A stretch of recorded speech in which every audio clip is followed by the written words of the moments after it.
Security contract is tomorrow. They all want a chance of building the border wall. One of those already signed up is the Pena Group, a Texas company.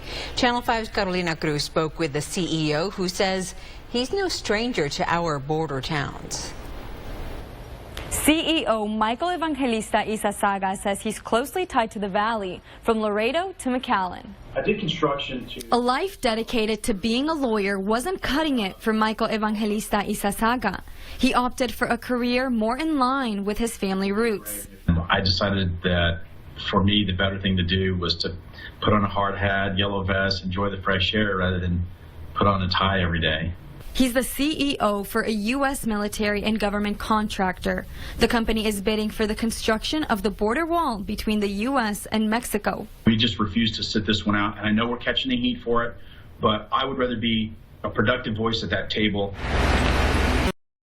Is a descendant of immigrants who settled in the valley.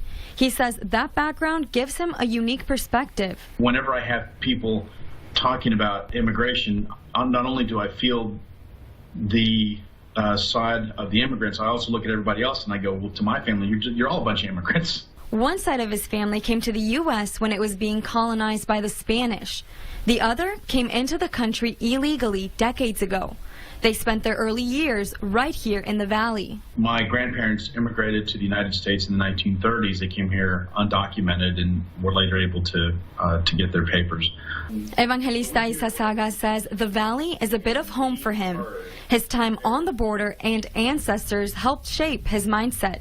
They did, really wonderful people, and they, they taught me. My grandfather was an auto mechanic, and he taught me the value of hard work and working with your hands every day, and I miss him every day.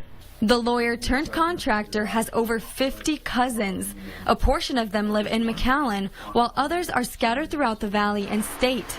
He adds that some of those relatives are in the country illegally. I tried to help many family members, many of my primos y primas y tías, and it's just impossible.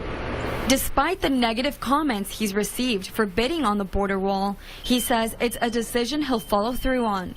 He hopes to offer a more humane border wall design. Evangelista-Ysasaga said he couldn't reveal much about the design of the border wall. He did say his company's design has been ready for some time now. He adds that he's been told where the first places for construction will be, but said he wasn't ready to reveal further information. In the studio, Carolina Cruz.